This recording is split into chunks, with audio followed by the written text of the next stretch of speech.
Bismillahirrahmanirrahim. Assalamualaikum warahmatullahi wabarakatuh. Sebelumnya izin untuk membuka masker.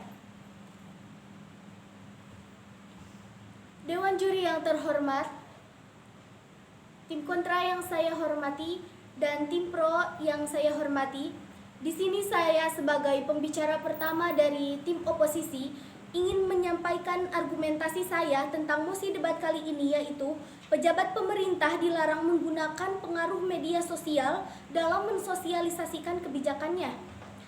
Nah, tim afirmasi dalam videonya telah menyebutkan bahwa pejabat pemerintah tidak dapat menggunakan influencer sebagai ajang untuk mempromosikan kebijakan.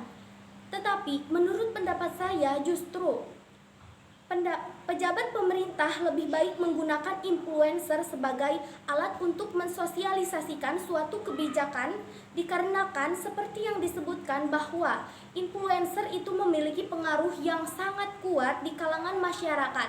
Hal ini menjadikan sesuatu yang tepat untuk mempromosikan suatu kebijakan, karena kebijakan itu harus dipromosikan dan harus diketahui oleh banyak kalangan masyarakat. Mengapa menggunakan influencer? Karena dengan menggunakan influencer memiliki pengaruh besar di kalangan masyarakat sehingga lebih memudahkan pemerintah untuk mensosialisasikan suatu kebijakan tersebut. Kemudian yang kedua adalah penggunaan influencer lebih menarik di kalangan masyarakat, sehingga jika saya menggunakan influencer untuk mempromosikan kebijakan pemerintah akan lebih ditanggapi oleh masyarakat. Dan yang ketiga adalah penggunaan influencer dapat memperluas jangkauan sosial kebijakan. Nah, karena influencer memiliki banyak pengaruh besar di kalangan masyarakat, maka jangkauan sosialisasi kebijakannya pun akan semakin besar didapatkan.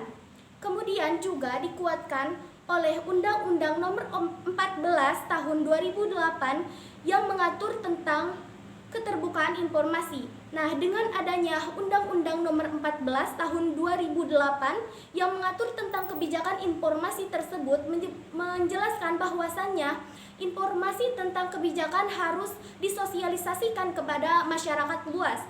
Untuk itu, dengan menggunakan influencer sebagai alat untuk mensosialisasikan suatu kebijakan adalah hal yang tepat, karena sudah disebutkan bahwa influencer itu memiliki pengaruh yang sangat besar di kalangan masyarakat.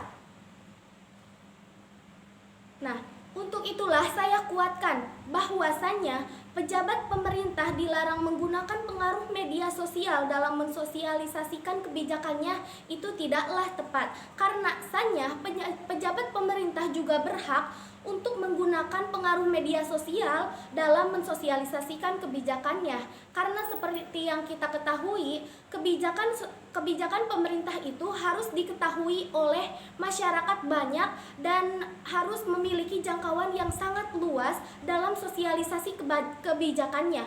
Untuk itulah mengapa pengaruh influencer itu sangat baik digunakan oleh pemerintah untuk membuat suatu kebijakan tersebut dapat diketahui oleh masyarakat luas. Dengan itulah saya kuatkan bahwasannya pemerintah berhak untuk menggunakan pengaruh media sosial dalam mensosialisasikan kebijakannya. Karena dengan alasan influencer memiliki pengaruh besar di kalangan masyarakat, penggunaan influencer juga menarik di kalangan masyarakat, sehingga banyak yang akan mengikuti pemerintah karena penggunaan influencer sebagai alat untuk sosialisasi suatu kebijakan. Dan juga yang ketiga, kemudian memperluas jangkauan sosialisasi kebijakan.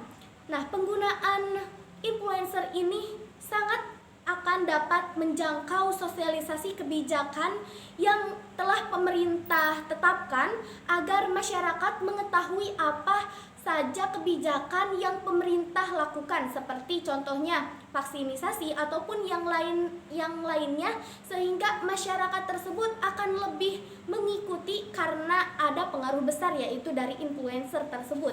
Karena saja yang kita ketahui bahwa influencer itu memiliki pengaruh yang besar karena dengan gaya bicaranya yang sangat persuasif, sehingga mengajak kepada masyarakat banyak agar dapat mematuhi kebijakan yang telah pemerintah berikan. Mungkin hanya itu yang dapat saya sampaikan.